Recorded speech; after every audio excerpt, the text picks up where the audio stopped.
नमस्कार। Dhirendra पुंडी news point में आप सभी का एक बार फिर से स्वागत है। और आज हम न्यूज पॉइंट में आपके साथ लेके आ रहे हैं, देखिए, देश कपूर जी। इनका दृष्टिकोण.com भी है, और दृष्टिकोण पर अगर आप जाएं यूट्यूब पर तो आप देखेंगे कि किस तरह से जो टेररिज्म की परतें हैं वो खोली जा सकती हैं बहुत आराम से, एक एक चीज गहनता से समझाते हुए। और मैं आप तमाम दर्शकों को बता दूं कि मैंने देश कपूर जी को यूट्यूब से ही खोजा है। तो अब देश कपूर जी, आपका बहुत बहुत स्वागत है। हम लोग एक ऐसे इशू पर आज बात कर रहे हैं और ये शुरुआत कर रहे हैं धीरेन्द्र पुंडी न्यूज पॉइंट पर, जो मुझे लगता है कि इस समय हर एक हिंदुस्तानी के दिमाग में होगी, चाहे वो दुनिया के किसी कोने में।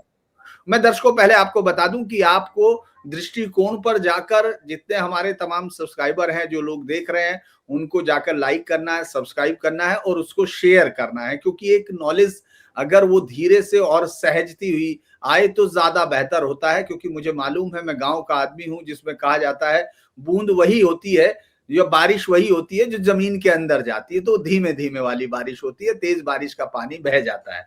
तो देश कपूर जी ऐसे ही हैं जो अंदर तक जाते हैं। तो मुझे लगता है कि हम लोग शुरू करें। देश कपूर जी, आपको बांग्लादेश की घटना को, क्या ये अनायास आपको लग रहा है या निरंतर चलती हुई प्रक्रिया का एक हिस्सा है, और ये किस तरफ जाएगी, अगर आप इसको एक्सप्लेन करें? जी। बहुत बहुत धन्यवाद धीरेन्द्र जी।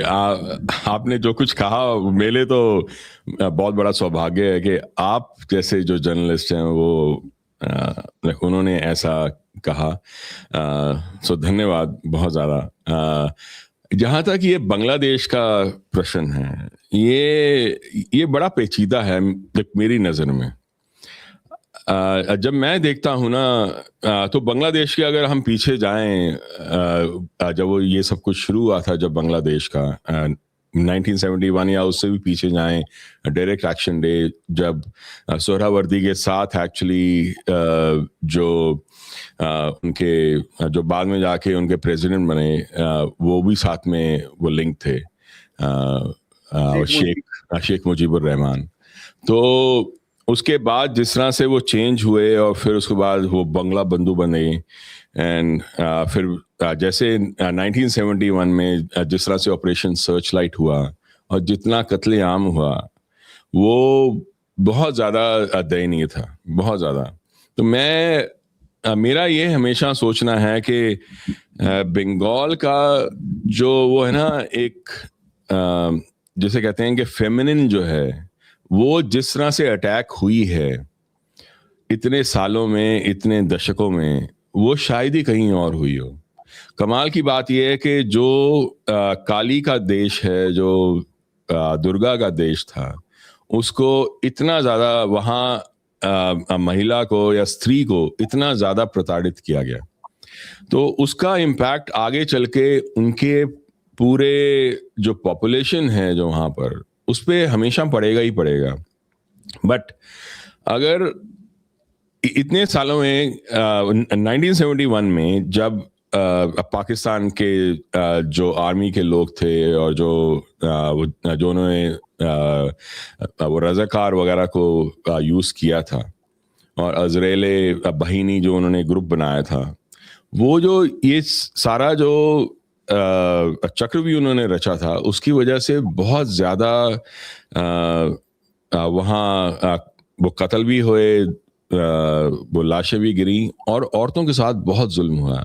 कम से कम 4 लाख जो स्त्रियां थीं, उनको वायलेट किया गया। वहाँ कैंप्स थे, उनको बलात्कार के कैंप्स उन्होंने रखे थे, जो जनरल टिक्का खान की निगरानी में थे। वहाँ तब तक औरतों को नहीं छोड़ते थे जब तक और कुछ रह ही ना जाए उनके साथ करने के लिए। इतना कुछ हुआ, और वो जो मानसिकता थी वो हमेशा चलती रही पाकिस्तान में, वो कभी खत्म नहीं हुई। शेख हसीना ने पिछले करीब 1 या 1.5 दशक के अंदर उसने ऐसा किया था कि जितने उस समय के जो लोग थे उनको उसने वो इंसाफ दिलाना शुरू किया था। तो कई लोगों को एग्जीक्यूट भी किया गया, उनको डेथ पेनल्टी वगैरह भी मिली, कई मौलाना थे। तो पाकिस्तान के दिमाग में ये था कि ये हमारी जगह थी जिसको भारत ने हमसे ले लिया। अब जब वो आते हैं आज के टाइम में, ये जब से उन्होंने यूनुस को रखा, ये पूरी चक्रव्यूह जब हुआ विक्टोरिया न्यूलैंड का, और बाकी लोग जो वहाँ पर आए लाइक यूएस से, और जिस तरह से उन्होंने शेख हसीना को वहाँ से निकाला और यूनुस को वहाँ पर डाला, उससे बहुत क्लियर था कि अब बंगाल जो है, बंगाल वाला area, specially bay of Bengal जो है, वो बहुत ज़्यादा इम्पोर्टेंट हो जाता है इस जियोपॉलिटिकल गेम के अंदर। तो अगर मैं इसको ऐसे देखूं तो, और ये वाकई में बहुत इंपॉर्टेंट है, क्योंकि अगर हम दुनिया की अगर जियोपॉलिटिकल संरचना को देखें अगर हम, तो हमें समझ में आएगा कि एक तरफ है रशिया और चाइना। चाइना का कुछ पता नहीं चलता कि वो रशिया के साथ है या नहीं है, क्योंकि वो अब और बहुत सारी ऐसी चीजें करता है कि उसको खुद चलना है जहां भी उसको जाना है। और दूसरी तरफ है ईयू और यूएस, पूरी यूरोपियन कंट्रीज और यूएस। यूरोपियन कंट्रीज का अगर हम देखें तो मेरे को ये समझ में नहीं आया आज तक कि उन्होंने क्या सोचकर रशिया के खिलाफ इतनी बड़ी जंग को मोल ले लिया। मेरे नज़र में सिर्फ एक ही इसका कारण था, वो ये था कि जो आर्कटिक सर्कल है उस पे रशिया का बहुत बड़ा कब्जा है। Around 55% of Arctic circle is owned by Russia. Arctic circle आगे की आने वाली दुनिया में वो जो उस पे राज करेगा वो दुनिया पे राज करेगा, क्योंकि 1/3 of all the oil and gas is there. वहां पर जो सप्लाई चेन्स हैं वो चेंज हो जाती हैं, और रशिया के पास सबसे बड़े मिलिट्री बेसिस वहां पर हैं। वहां से अगर वो फायर करे तो यूएस में वो मिनटों में पहुंच सकता है, बल्कि अगर वर्सेस अगर वो वहां रशिया से खुद से करे तो इसलिए आर्कटिक सर्कल बहुत इंपॉर्टेंट था। इसलिए रशिया के खिलाफ उन्होंने ये सारी वो सारी हरकतें करनी शुरू की थी। ये यूक्रेन के लिए इंपॉर्टेंट नहीं था, यूक्रेन आर्कटिक सर्कल के लिए इंपॉर्टेंट था। यूक्रेन की लड़ाई आर्कटिक सर्कल के लिए हुई थी, ये मेरा मानना है कम से कम। तो अब अगर इन सबको देखें, फिर उसके बाद जो लगता है कि भारत जो है, भारत एक तरह का एक वाइल्ड कार्ड है। वो सबके लिए वाइल्ड कार्ड है कि भारत किसी के साथ नहीं है, पर भारत सबके साथ है। तो उसमें एक प्रॉब्लम आया थी, क्योंकि यूएस जो है और यूरोप, वो चाहता है कि वो भारत को कंट्रोल कर सके, और भारत को कंट्रोल कर नहीं पा रहा। बे ऑफ बंगाल के अंदर अपना हक जमाना, वहां पर अपना एक बेस रखना, उससे भारत को कंट्रोल करना सबसे आसान है क्योंकि पूरा नॉर्थ ईस्ट खतरे में है। जो भारत को अटैक करना है वो ईस्ट से हो सकता है, जहां पर सबसे ज्यादा वीक होगा भारत। और इसी वजह से जो कुछ भी हो रहा है वहां इसी वजह से हो रहा है मेरी नजर में। Bay of Bengal directly strait of Malacca के ऊपर है। That is another thing, that is another reason why. उससे पूरे जो ईस्ट एशिया है उसके साथ कनेक्टिविटी है, वो एक और बड़ा रीजन है। और वो पास में चाइना के साथ जो लिंक बैठता है वो अलग है। ये जो चीजें हो रही हैं, अगर हम देखें स्टार्टिंग से लेके अभी तक जो बांग्लादेश में हो रहा है, वो एक तरह से वो वैसे ही है मेरी नजर में जैसे फार्मर प्रोटेस्ट हुआ था, जैसे सीए हुआ था। वो भारत को उकसाने वाली बात है कि भारत को हम कितना उकसा सकते हैं कि वो एक ऐसा एक्शन ले जो जिससे हम उसको कंट्रोल कर सकें। बिकॉज भारत का सीए में भी और जो फार्मर प्रोटेस्ट भी था उसमें भी मोदी जी को उकसाने वाली बात की, वो सारी बातें हुई थी, पर मोदी जी को उकसा नहीं सके वो। उस वजह से वो अपना एजुटेशन करते रहे, अल्टीमेटली वो एजुटेशन खत्म हो गया। उसका कोई कोई वो हासिल नहीं हो पाया उससे। पर उसके लिए बहुत ज्यादा सहन शक्ति की जरूरत है, उसके लिए बहुत ज्यादा दुनिया से गालियां खाने की वो बहुत वो करना पड़ा उनको। तो इसलिए मैं मानता हूं कि ये जो है ना, और वो इसलिए किया जाता है क्योंकि अगला बंदा हमारे टाइम पे हमारे अनुसार वो जंग में उतरे, ताकि हम उसको कंट्रोल कर सके। जो कुछ भी हो रहा बांग्लादेश में, that doesn't make any sense. किसी भी तरह से उसका कोई आप वो सिर पैर नहीं देख सकते।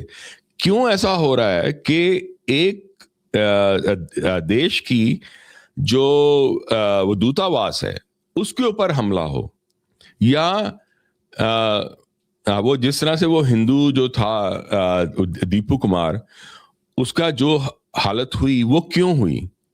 उसने सिर्फ ये कहा था कि सारे धर्म एक हैं, उसको आप किसी भी रास्ते से जा सकते हो। उसने सिर्फ इतना कहा था। ये उनके लिए ब्लास्फेमी था।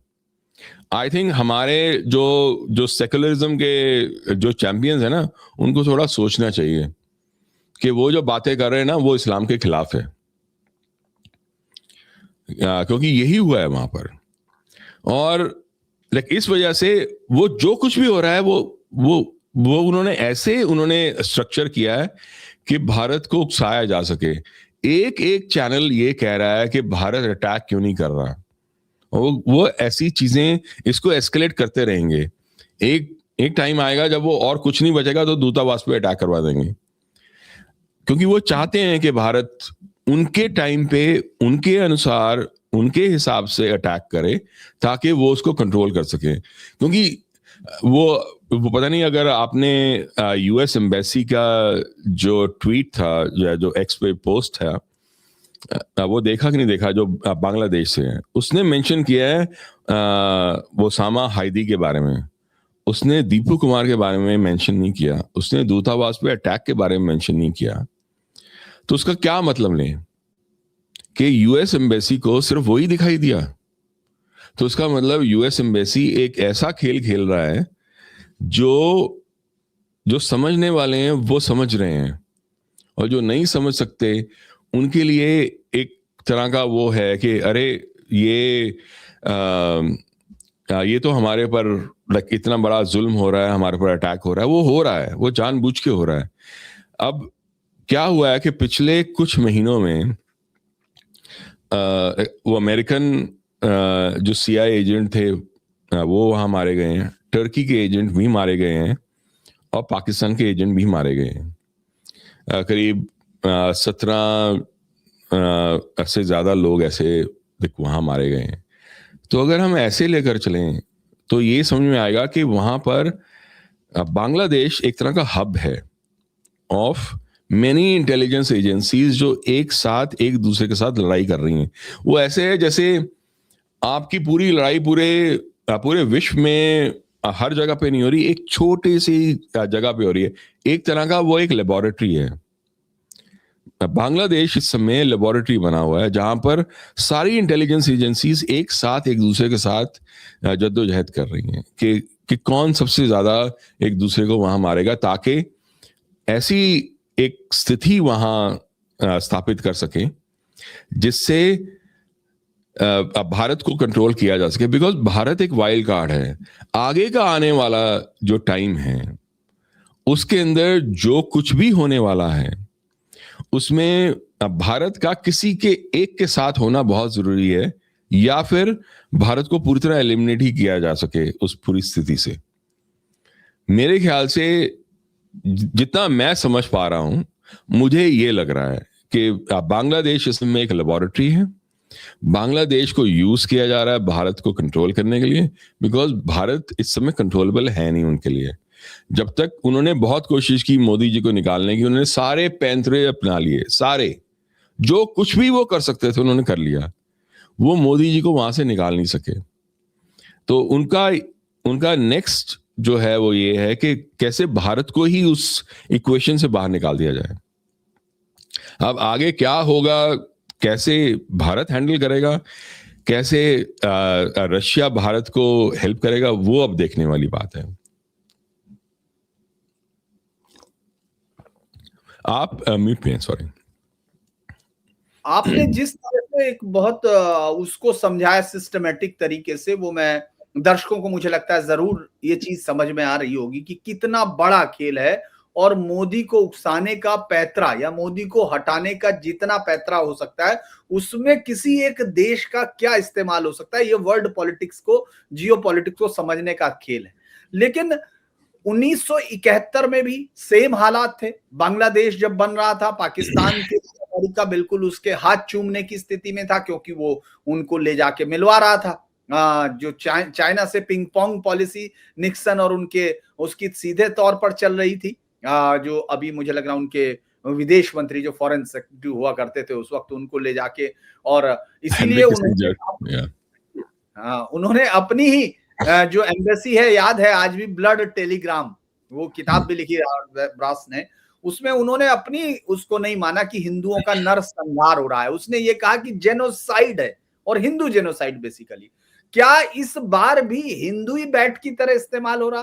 क्योंकि मोदी को अगर उकसाना है या मोदी के ऊपर इस देश की जनता को खड़ा करना है, जिसमें ये लोग तमाम लोग शामिल हैं, जो एक तरह से सोरोस गैंग है, जो वो चाहता है कि मोदी को किसी भी तरह यहां लाया जाए, तो इस बार भी हिंदुओं को ही बनाया जा रहा है। ये बांग्लादेश की नीति हो गई, हमारी नीति है कि हम लोग वहां बार बार हिंदुओं को खोते हुए देखेंगे और हमारे पास कोई रास्ता नहीं होगा।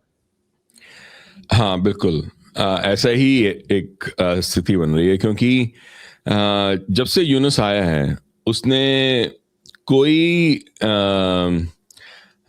कोई कसर नहीं छोड़ी है हिंदुओं को प्रताड़ित करने के लिए, मारने के लिए। जो भी वहाँ, जो कुछ भी औरतों के साथ हुआ है, जो कुछ भी हमारे हिंदू भाइयों के साथ हुआ है, तो वो एक सोची समझी साजिश है उनकी। क्योंकि वो पहले से ही कोशिश कर रहे हैं कि बांग्लादेश को भारत के साथ लड़ाने की, क्योंकि पाकिस्तान खुद डायरेक्टली अब नहीं लड़ना चाहता, क्योंकि वो पाकिस्तान खुद लड़ नहीं सकता। तो पाकिस्तान भी ये सोच रहा है कि बांग्लादेश को ही एक प्रॉक्सी बना के, अगर चाइना पाकिस्तान को प्रॉक्सी बना सकता है तो पाकिस्तान बाकी सबके साथ मिलके बांग्लादेश को भी एक प्रॉक्सी बना सकते हैं। अब ये प्रश्न ये उठता है कि भारत पाकिस्तान में क्या करेगा और भारत बांग्लादेश में क्या करेगा और भारत चाइना के साथ क्या करेगा। बिकॉज हम अब तक बात करते थे 2.5 वॉर की, 2.5 फ्रंट वॉर की, लेकिन इस समय 3.5 फ्रंट हो गए हैं। इनफैक्ट ज्यादा ही हैं अगर हम यूएस को भी अगर बीच में ले ले तो उस तरह से अगर देखें तो हाँ, हिंदुओं वहां पर बांग्लादेश में हिंदुओं का रहना इस समय बहुत मुश्किल है। वहाँ वो रहें कि ना रहें और कैसे रहें, वो वो एक दुविधा का विषय है मेरे नज़र में। और अगर मैं ये देखूं, मैं तो ये कहूँगा कि पूरे बंगाल में ऐसा है इस समय। लेकिन इसी वजह से ये आने वाली इलेक्शंस जो हैं उसमें मोदी जी की पार्टी को, बीजेपी को जीतना बहुत ज़्यादा ज़रूरी है अगर बांग्लादेश को बचाना है। तो वो पूरी कोशिश करेंगे बंगाल में चीज़ें बदलने की और जीतने की। वो अगर भारत का भाग्य अच्छा हुआ तो वो वहाँ नहीं जीत पाएंगे, क्योंकि वहाँ से ही सब कुछ कंट्रोल होगा। अगर बांग्लादेश को बांग्लादेश के साथ भारत को बचाना है और पूरा नॉर्थ ईस्ट, क्योंकि इस पूरी अगर एक जंग अगर देखें तो उसमें जो चाइनीज जो इन्वॉल्वमेंट होगी वो इस वजह से होगी क्योंकि उनको एक पूरा नॉर्थ ईस्ट मिल रहा है। वो तो इसलिए या तो वो बिल्कुल वो बैलेंस की तरह रहेंगे, मतलब वो कुछ करेंगे नहीं, एक वो पीछे वो रह के काम करेंगे, या वो नॉर्थ ईस्ट में जो अपने जो भी वो काम कर रहे हैं उसको बढ़ाते रहेंगे। क्योंकि देखो आप, जो मणिपुर की पूरी स्थिति थी वो एक्चुअली मणिपुर की वजह से इतनी नहीं थी जितनी म्यांमार की वजह से थी। म्यांमार और वो पूरा एरिया जो है अगर देखें तो वो एक ड्रग का गढ़ है, ड्रग्स का गढ़ है वहां पर। और ये जो ओपीएम का जो पूरा व्यापार है वहां पर, वो तब से है जब से ओपीएम वॉर्स लड़ी गई थी, जब भारत अभी आजाद भी नहीं हुआ था। तो ओपीएम वॉर्स जो है वो वहां चाइना में लड़ी जाती थी। उसको उगाने के लिए सबसे अच्छी जगह एक्चुअली म्यांमार था, वो पूरा एरिया जो था। उसके बाद जब वो चांग के शेक जो थे, जब उन्होंने लड़ाइयाँ शुरू की, जब वो नीचे की तरफ आए, जब चाइना से बाहर निकले, तो वो वहीं आके बसे थे। उनके बहुत सारे जो साथी थे वो एक्चुअली वहां पर उन्होंने पूरा एक ओपीएम का, ड्रग्स का पूरा एक साम्राज्य वो तैयार किया था। वो तो वहां से चले गए, बट वो चीजें वहीं रहीं। इस समय दुनिया की बेस्ट ओपीएम जो है वो वहां से आती है। उनका जो लिंक है स्ट्रेट अवे एक्चुअली सीआईए और जो साउथ अमेरिका के जो ड्रग कार्टल्स हैं उनके साथ है।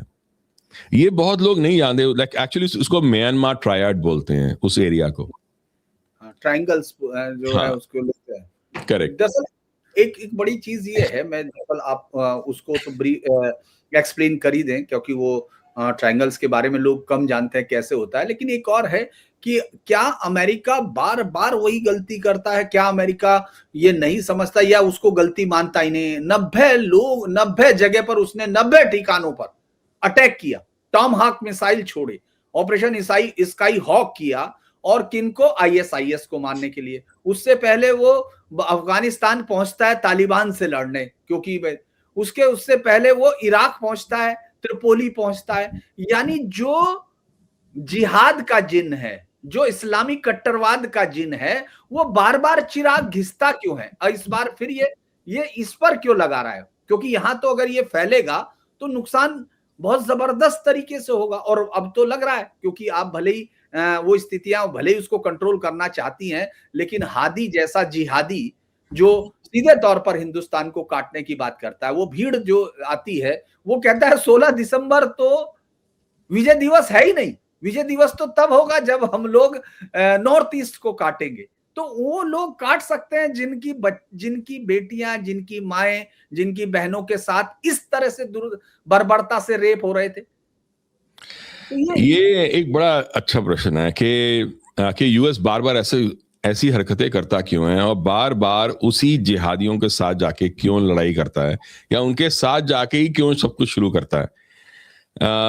मैं ना आपको बताऊं कि 1947 से 2010 या 15 ऐसे कुछ वो ईयर है, उस समय के बीच में यूएस ने $350 ट्रिलियन खर्चे हैं on their military. 350 trillion on their military. मैं यहां अक्सर जब लोगों से बात करता हूं, मैं कहता हूं कि US is by far the biggest military in the world. इतना सशक्त और इतना ताकतवर कोई देश कभी हुआ ही नहीं था। तो ये कैसे हो रहा है जब आप इतने ताकतवर हो कि वर्ल्ड वॉर 2 के बाद आप एक भी जंग नहीं जीत सके। 2 जंगों में तो आप इतनी बुरी तरह से हारे कि आपको भागना पड़ा। वियतनाम का लास्ट हेलीकॉप्टर सबको याद होगा, और वो लास्ट फ्लाइट जो अफगानिस्तान से निकली वो भी सबको याद होगी, राइट? वहां आप वहां आए थे वो 2001 में कि तालिबान को हम उखाड़ फेंकेंगे। जब आप निकले, आपने वापस वो पूरा देश तालिबान के हाथ में दे दिया, प्लस अपने हथियार भी दे दिए उनको, $8 बिलियन से ज्यादा के हथियार। हाँ, तो ये अगर हार नहीं है तो और क्या है? तो मैं ये पूछता हूं कि ऐसा कैसे हो रहा है जब आप इतनी बड़ी मिलिट्री है आपकी, आप फिर भी हारे जा रहे हो? तो सिर्फ इसका एक ही मेरे को उत्तर मिला जब मैंने पूरा टटोला खुद के अपनी रिसर्च में, कि they are not in it for winning the war, they are in it for making profits. ये लड़ाई उनके जीतने के लिए है ही नहीं। ये लड़ाई सिर्फ प्रॉफिट्स के लिए है, मिलिट्री इंडस्ट्रियल कॉम्प्लेक्स के लिए। क्योंकि मैं उनको ये कह रहा था, यहां पर मैं कुछ लोगों से बात करता हूं जो अमेरिकन हैं, कि वो $350 ट्रिलियन जो हैं वो आम नॉर्मल अमेरिकन टैक्स पेयर ने दिए, और वो मिलिट्री इंडस्ट्रियल कॉम्प्लेक्स के जो एलीट जो थे उनके हाथ में गए। इससे बड़ा वेल्थ ट्रांसफर पूरे हिस्ट्री में वो नहीं हुआ होगा आज तक। इंसानियत की पूरी इतिहास में इतना बड़ा वेल्थ ट्रांसफर नहीं हुआ होगा जो यहां यूएस में हुआ है। तो उसको मैं कैसे समझूं? इनफैक्ट एक रैंड कॉर्पोरेशन है, उसने एक स्टडी की थी, उसने ये कहा था कि अगर ये वेल्थ ट्रांसफर ना हुआ होता, अगर इतना मिलिट्री स्पेंडिंग ना की होती, तो जो लोग आज यूएस में 65,000 वो $65,000 साल के कमाते हैं, वो 135,000 कमा रहे होते। तो ऐसा अगर तो आपने सबको बर्बाद कर दिया, आपने लिबिया को बर्बाद कर दिया, इराक को बर्बाद कर दिया, अफगानिस्तान को बर्बाद, उसके बाद अगर आपके अपने लोगों को कोई फायदा हुआ होता तो भी मैं समझ सकता था। आपने पूरी दुनिया को उड़ा के रख दिया, पर आपको तो कम से कम फायदा हुआ, सुकून हुआ, वो भी नहीं हुआ। तो ये फायदा हुआ किसको? वही चंद लोगों को बस, जिन्होंने सारे पैसे कमाए। तो इनका जो मोटिव है वो बड़ा क्लियर है। हम वो जहां तक जिहाद की बात है, जिहादियों को ये यूज करते हैं। जिहादी एक बहुत आसान तरीका है वो जिहादियों का कि उनको किसी भी सोसाइटी में छोड़ दो, वो सोसाइटी उस समय बर्बाद हो जाती है पूरी तरह से, कुछ बचता ही नहीं वहां बचाने के लिए। फिर वो वहां आते हैं, उसको पूरा साफ कर देते हैं, और फिर वहां पर जो कुछ भी होता है लाइक उसको वो यूज करते हैं वहां पर। जैसे इराक का है, अब इराक में बचा क्या? अफगानिस्तान में क्या बचा था? वो तो भाग गए, नहीं तो लाइक अफगानिस्तान में तो आराम से वो राज कर सकते थे बहुत साल। तो उस तरह से अगर मैं देखूं, अगर हम वो शुरुआत देखें, तो ये एक्चुअली जब सुएज कैनाल बना था, जो सुएज कैनाल की कंपनी थी उसने एक्चुअली इन्वेस्ट किया था, उसकी इन्वेस्टमेंट गई थी in setting up Muslim brotherhood. तो वहां से ये सब कुछ शुरुआत, हसन अल बन्ना 1920 से हुआ था, उसके बाद सैयद कुतुब आए, फिर उसके बाद सईद रमादान थे। यहाँ भारत, वो इंडियन सब कॉन्टिनेंट में पाकिस्तान के अंदर मौलाना मौदूदी थे, उनका आपस में बड़ा तगड़ा गहरा लिंक था। हम इसके बारे में काफी हम डिस्कस करते हैं, आप बहुत कुछ जानते हैं इसके बारे में, तो हम कभी आराम से बैठ के इसके बारे में डिस्कस करेंगे। बात होगी, हमको बड़ा अच्छा लगेगा इसको बात करने में जी। हाँ, तो ये हमेशा जिहादियों को यूज करते आए हैं। ये हमें लगता है कि वो हारे, एक जंग हार गए यूएस वाले, वो हारते नहीं है। वो एक्चुअली वहां आते ही सिर्फ वो प्रॉफिट कमाने हैं। और यहां पर जो सबसे बड़ा जो है वो ये मैंने बताया, सबसे बड़ा प्राइज इस समय आर्कटिक सर्कल है। अगर हम आर्कटिक सर्कल को अगर देखें ध्यान से, तो उसके आसपास जितने मिलिट्री बेसिस हैं सारे रशिया के हैं। और जो वहां पर पूरा 12 महीने शिप्स अगर जा सकती हैं इस समय, वो साइबेरिया से चाइना तक, तो उन्होंने बहुत बार एक्सपेरिमेंट किया, वो पूरे साल भर जाती रहती हैं अब, क्योंकि उनके पास 40 से ज्यादा आइस ब्रेकर शिप्स हैं। अगर मैं सारी ये नॉर्डिक कंट्रीज जो हैं, स्वीडन, नॉर्वे, डेनमार्क, जिनका वहां पर बॉर्डर आता है, कनाडा को ले लूं, यूएस को ले लूं, यूरोप को ले लूं, इन सबको अगर मैं मिला लूं, तो भी उनके पास 12 से ज्यादा आइस ब्रेकर शिप्स नहीं है। तो अगर मैं इस तरह से देखूं, तो इस समय रशिया का बहुत बड़ा वो है, वर्चस्व है उस पूरे आर्कटिक सर्कल पर। उसको अगर वो नहीं हिला सके, वो आगे का आने वाला जो 100 साल है उसमें वो जीत नहीं पाएंगे कभी, क्योंकि सारी सप्लाई चेन उसके थ्रू जाती है। इस समय जब तक आर्कटिक सर्कल का पूरी तरह से नहीं खुलता, इस समय इंडियन ओशन पे कब्जा करना और उस पे अपना वर्चस्व जमाना वो बहुत ज्यादा जरूरी है।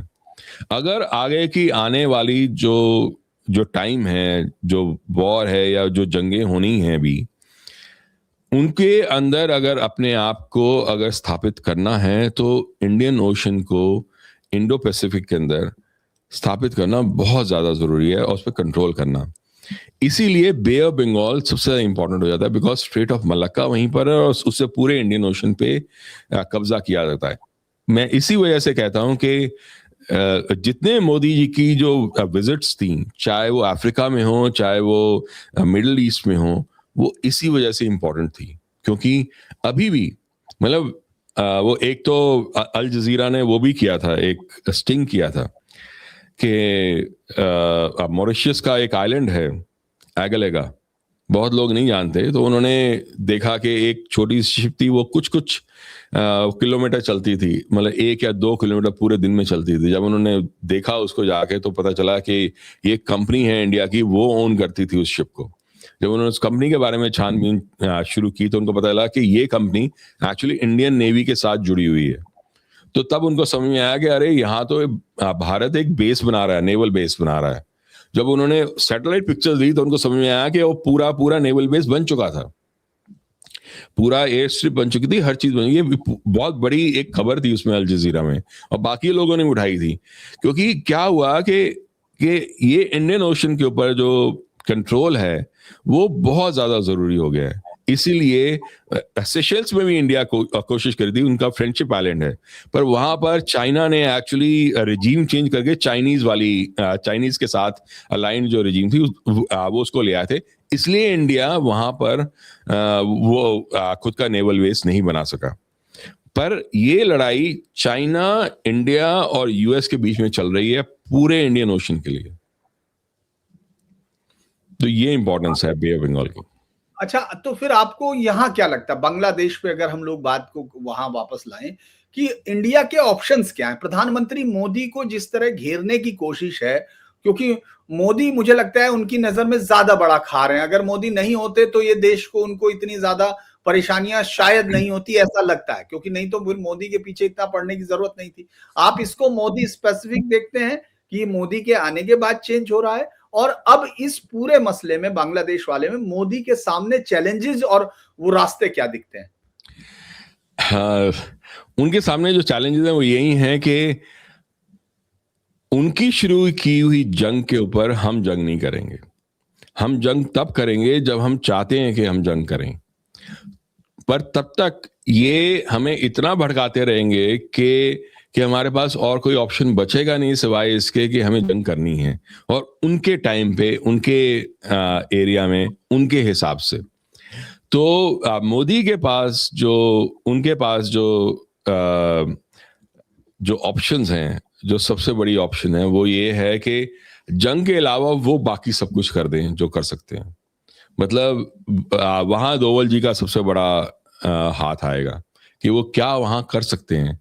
और सिर्फ यही नहीं, एक्चुअली पाकिस्तान को उस पूरे इक्वेशन से निकालने के लिए भी एक इंपॉर्टेंट काम करना पड़ेगा भारत को, कि पाकिस्तान जितना कम से कम हो सके, अगर पाकिस्तान की खुद की अपनी जो वो है, वो अस्मिता अगर लाइन पे आ गई, अगर उस पे अगर अटैक हो गया तो वो बांग्लादेश में क्या ही कर पाएगी। तो इसलिए पाकिस्तान को कंटेन करना, और फिर बांग्लादेश को जो वहां लेबोरेटरी मैंने कहा जो चल रही है इंटेलिजेंस की, वो वहां उसमें जीत हासिल करना, किसी तरह से वो काम करना जो हम करना चाहते हैं, पर सीधे से नहीं, साइड से। क्योंकि सीधे का मतलब ये होगा कि भारत की जो इकोनॉमिक जो सिचुएशन है, सीधा उस पर अटैक होगा। इस समय इतने सारे, करीब कितने 50 बिलियन डॉलर से ज्यादा तो ये टेक कंपनीज ने ही अपने डेटा सेंटर्स के लिए यहाँ पर वो कर दिए हैं, अलॉट कर दिए हैं। अभी कहा है जी, अभी कहा है उन सब ने, अमेज़न ने, माइक्रोसॉफ्ट ने, माइक्रोसॉफ्ट सब आए थे। करेक्ट। तो आगे का आने वाला जो टाइम है वो या तो भारत ऊपर जा सकता है या बिल्कुल आउट हो सकता है, और वो तो पूरी कोशिश कर रहे हैं हमेशा की तरह कि भारत को आउट करने की। 1980s की बात है कि एक वो थे प्रोटेक्टोरेट के होता था, एक उसका केजीबी का एक ग्रुप होता था जो बाहर के इंटेलिजेंस को देखता था। तो उसके जो डायरेक्टर जो थे उनका नाम था ओलेग कालुजिन। तो ओलेग कालुजिन ने बड़ी इंटरेस्टिंग बात बोली थी। उन्होंने कहा था कि India is on sale, anyone can buy anyone here. 2014 के बाद पहली बार ऐसा हुआ कि भारत को कोई खरीद नहीं पा रहा, क्योंकि उससे पहले हम सब जानते हैं मित्रोखिन आर्काइव्स में ये आया है कि कैसे कांग्रेस के बहुत बड़े लीडर्स थे, इवन इंदिरा गांधी वो कहते थे हमारे पेरोल पे हैं, उन्होंने कहा है उसमें मित्रोखिन में। और अगर हम देखें तो सेमुर हर्ष बहुत बड़े जर्नलिस्ट हैं यहाँ यूएस के, मैं उनको like one of the best journalist मानता हूँ। उनकी एक पुस्तक है, उसमें उन्होंने लिखा था कि मोरारजी देसाई को हर साल सीआईए पैसे देती थी। मोरारजी देसाई ने उनके खिलाफ केस किया यहाँ पर और वो केस हार गए। तो इसलिए अब कौन कहाँ था, कौन किसके साथ था, वो हम नहीं जानते। वो तो अगर परतें खुलेंगी पूरी की पूरी तब समझ में आएगा कि कौन किसके साथ था। पर भारत के साथ ही था, ये बात तय है। ये पहली बार ऐसा हुआ है कि भारत के साथ है। तो अगर ऐसा है तो वो कंट्रोल नहीं कर पा रहे, हमें उनका कंट्रोल करना बहुत जरूरी है। क्योंकि आप अगर आप देखें यूएस जो ना गारंटीज देता है, दो बड़ी गारंटीज देता है। पहले है नेटो की गारंटी कि अगर आपके साथ कुछ हुआ तो हम आके आपकी जंग लड़ेंगे। दूसरी है डॉलर की गारंटी कि डॉलर हमेशा रिजर्व करेंसी रहेगी। ये दो चीजें करने के लिए उसको पूरी दुनिया के ऊपर कंट्रोल करना बहुत ज्यादा जरूरी है। अगर वो कंट्रोल नहीं कर सकता तो वो गारंटी कैसे देगा? वो गारंटी देने के लिए भी कंट्रोल चाहिए ना। अगर सारे की सारी दुनिया आपके हिसाब से काम नहीं कर रही तो आप दुनिया को कंट्रोल कैसे करेंगे? आप आगे आने वाले टाइम को आप कैसे कंट्रोल करेंगे?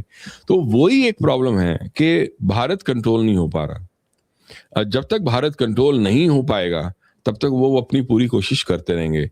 तो बांग्लादेश का जो है ना, जो प्रश्न है वो ये है कि भारत कब, कैसे, कहां और किस हद तक जंग करेगा और कैसी जंग करेगा, बस ये है प्रश्न।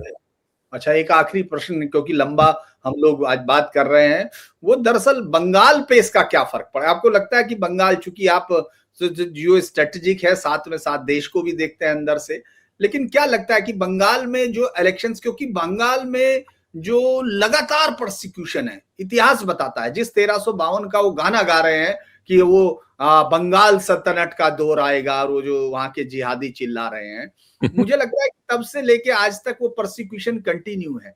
लेकिन आपको वहां फिर भी कभी लेफ्ट दिखता है, कभी वहां सिद्धार्थ शंकर रे का जो काटने वाला शासन दिखता है, फिर सोहरावर्दी के साथ बैठते हुए गांधी दिखते हैं, और अब आज की डेट में जब अब भी है, जब डेमोग्राफी चेंजेस का खतरा है, मैं किसी पार्टी के खिलाफ वैसे भी नहीं कहता, मैं कहता हूं पॉलिटिकल विल पब्लिक की है, देश के अंदर है, लेकिन जिस तरह से डेमोग्राफी बदल रही है और तुष्टीकरण अब तो तुष्टीकरण से कहीं ज्यादा चला गया, देश विरोध की तरफ चला गया, तो आपको लगता है बंगाल बहुत स्टेक पे रहेगा इसमें? बंगाल की पॉलिटिक्स पे असर पड़ेगा बहुत ज्यादा? क्योंकि एक तरह बंगाल की जो पॉलिटिक्स है वो बड़ी अजीब सी है।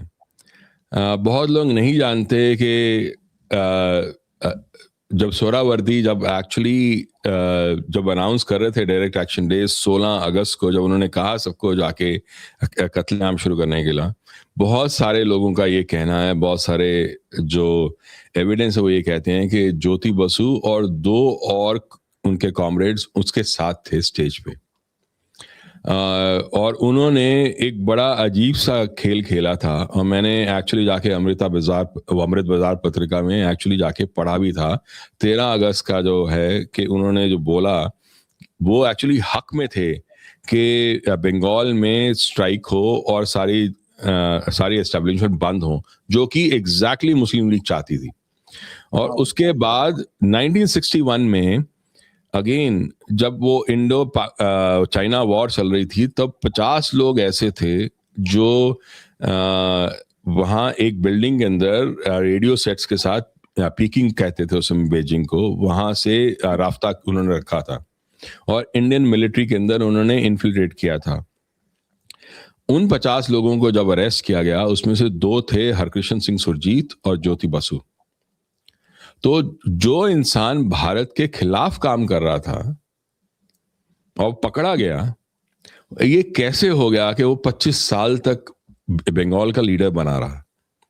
तो कहीं ना कहीं मुझे ऐसा लगता है कि बंगाल में पॉलिटिक्स एक खास लहजे की है जो हम नहीं समझ पाएंगे अभी, पर उसका बदलना, आई थिंक वो टाइम आ गया है कि उसका बदलना बहुत जरूरी है, क्योंकि जब तक वो नहीं हो पाएगा, इवन अगर हम 2019 के जब इलेक्शंस थे अगर उनको भी देखें, तो पहली बार ऐसा हुआ था कि जो बंगाल में चेंज हुआ था, मतलब बीजेपी ने काफी सीटें अर्जित की थी। वो अलग बात है कि फिर भी हार गई, पर इस समय बहुत ज्यादा जरूरी है कि ये चेंज आए, उनके पहले तो कॉन्शियसनेस में चेंज आए, क्योंकि वो जब तक अपने आप को एक तरह से पूरा दायित्व नहीं लेंगे उनकी अपनी सिचुएशन के लिए जो समय है, कि कहाँ नेताजी, रविंद्रनाथ टैगोर, स्वामी विवेकानंद और रामकृष्ण परमहंस का जो देश था वो कहाँ पहुंच गया है। तो तब तक उस जगह का सुधार होना, बदलना बहुत ज्यादा मुश्किल है, पर वो बदलना बहुत ज्यादा जरूरी भी है, क्योंकि अगर वो नहीं चेंज हुआ तो पूरा नॉर्थ ईस्ट खतरे में है। बंगाल तो है ही है, जो बंगाल के हिंदूज हैं वो तो है ही हैं, और जो बंगाल का जो पूरा इलाका है वो तो है ही हमारे खतरे में, बट नॉर्थ ईस्ट का भी होगा। तो उस समय it will be very very important कि बंगाल का शासन बदले, कुछ वहाँ चीजें बदलें, ताकि भारत कम से कम बांग्लादेश के की तरफ से मात ना खाए, क्योंकि वो बहुत जरूरी है। धन्यवाद देश जी, बहुत ही लंबी चर्चा हम लोगों ने की और बहुत, मुझे लगता है बहुत अच्छे से आपने उसको रिप्रेजेंट भी किया है। तो हम लोग इस चर्चाओं को जारी रखेंगे लंबे समय तक, लेकिन तमाम दर्शकों से मेरा अनुरोध है कि वो देश कपूर जी के दृष्टिकोण को जरूर देखें, जिनको नक्सल को समझना है, जिनको टेररिज्म के अंदर किस तरह से उसकी लेयर्स बनती है। मैं तो इसलिए कहूंगा, मैं खुद ही उसे देखकर बहुत नई चीजें मैंने देखी। तो देश जी बहुत बहुत धन्यवाद, आप जुड़े, और मैं आपसे अनुरोध करूंगा कि आप समय समय पर जब भी आपके पास समय हो तो आप हम लोगों के साथ शेयर कीजिए। बहुत बहुत नमस्कार, तमाम दर्शकों से अनुरोध कीजिए, नमस्कार कीजिए, और जय हिंद। इसको जय हिंद।